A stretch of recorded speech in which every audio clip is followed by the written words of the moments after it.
O positive, you are the factory settings of the human race. You carry the original biological code, but there is a burning question that likely keeps you awake at night. Why does your stomach feel like it is digesting itself at 3 in the morning? You assume it is just the dodgy takeaway you ate, but the answer is actually a survival mechanism gone wrong. Before I explain why your gut is a war zone, you need to understand that your biology is trapped in the Stone Age. You are built for a world of mammoths and ice, not spreadsheets and sofas. Your ancestors were the original hunter-gatherers. They survived by eating raw, tough meat that would kill a modern vegan. To process this, your body evolved to produce aggressive amounts of hydrochloric acid. It was a superpower in the wild, melting down protein for energy. But here is the payoff. In the modern world, you aren't eating mammoth, you are eating toast. That powerful acid has nothing to do, so it gets bored and starts burning holes in your own stomach lining. That is why O-types are statistically prone to ulcers. However, nature always trades a curse for a gift. While your stomach is eating itself, your blood is thin and flows like water, making you nearly immune to the clotting that kills other types. You are built for endurance. But while you are enjoying your heart health, the next blood type is drowning in a chemical that makes them feel like the world is ending every time someone chews too loudly. A positive. You are the stressed farmer. Your ancestors stopped running and started building the first crowded, dirty cities, which meant your biology had to evolve to survive infection. But this upgrade created a bizarre side effect, a constant low-level rage. Why does a slow-moving queue at the post office make your heart hammer against your ribs?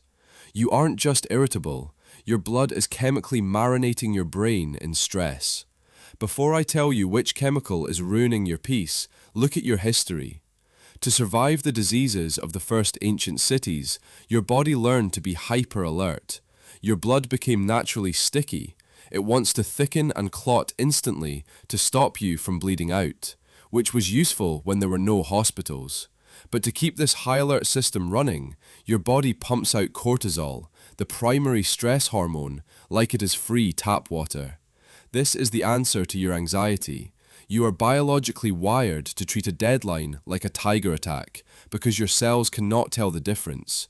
You are a nervous wreck. But that high cortisol also makes you detail-oriented, careful, and highly organized. Your anxiety is the shield that kept your ancestors alive. But while you are drowning in your own stress hormones, the next blood type has an immune system so aggressively bored that it has started attacking its own body just for entertainment. Be positive. You are the wandering nomad. Your lineage comes from the harsh steppes and mountains, from people who lived on the move, drinking fermented milk and eating meat in brutal conditions. This gave you an immune system that is built like a tank. But here is the strange paradox. If you are so strong, why does your body freak out over a bit of dust or a peanut? You think you just have annoying allergies, but actually, your immune system is a bored soldier. Your blood is a fortress. It fights off bacteria and viruses better than almost anyone else. But here is the catch. In a clean, sanitized modern house, your immune system gets restless. It has no plague to fight. So, to answer the mystery, your body targets harmless things because it misses the war. It attacks pollen, it attacks food, it attacks your own joints. You wake up with puffy eyes or aching knees because your internal army is shooting at shadows. You are a biological drama queen, screaming emergency because you inhaled some cat hair. But this sensitivity is the price you pay for being nearly indestructible against the plagues of the Middle Ages. Your immune system is too strong, but the next blood type has the exact opposite problem. They are a biological sponge that soaks up everything, including the diseases that slowly erase your mind. AB positive. You are the modern blend. You are the newest model of human, a chaotic mix of the farmer and the nomad, and you are the universal recipient. You can take blood from anyone on Earth, A, B, or O, and your body welcomes it. But there is a terrifying statistic lurking in your medical future. You are significantly more likely to struggle with memory loss as you age. You are terrified of losing your mind, and your blood type is the main suspect in the crime. Before I explain why your brain rusts faster, you have to understand your unique position. You are a biological hoarder. Your blood has no antibodies to attack intruders, which is why you can accept any donation. But because your door is wide open, bad things walk in too. Your immune system is too polite. It creates a welcoming environment for bacteria like E. coli that other blood types kill instantly. But the real reason your memory fades is that your blood carries the sticky, clotting factors of type A, which can slowly clog the tiny, delicate veins in your brain over decades. It is a high price to pay for being the most complex blood type on the planet. Your brain pays the price for your complexity. But look at the bright side. In a hospital, you are the ultimate survivor. You take from everyone, which is fortunate, because the next person on this list is a martyr who gives to everyone until they are completely dry. O negative, you are the universal donor, but paramedics look at you like you are a bag of walking diamonds. It isn't because you are special, it is because you are the only thing that works when the world is ending. But there's a cruel twist that keeps you up at night. You save everyone, but almost nobody can save you. Before I explain why you are biologically alone, you need to understand what makes your blood so expensive. Your blood cells are biologically naked. They have no flags, no markers, no antigens. To a stranger's immune system, you are invisible. In a catastrophic emergency, doctors do not have time to check blood types. They just scream for O negative. You are a human juice box. You are the universal battery. But here's where the maths turns violently against you. Because you have no markers, your body views every other blood type as an alien invasion. You can give to billions, but you can only receive from a tiny, rare group of people just like you. Imagine bleeding out on a cold table in A&E. The doctors are running around looking for bags of blood, but the shelf is empty because they used it all on the driver who came in 5 minutes before you. You saved 3 people last month, but nobody can save you now. You are a martyr. But while you are being drained dry, the next blood type isn't just rare. They carry a biological curse that turns a pregnancy into a chemical war. A negative. You are the rare farmer. You have the high-stress wiring of the A-type, but you lack the positive marker, making you an outcast in your own family tree. But the real horror story here is reproductive. Why would a mother's own body try to destroy her unborn baby? It sounds like a sci-fi nightmare, but for A-negative women, it is a biological reality.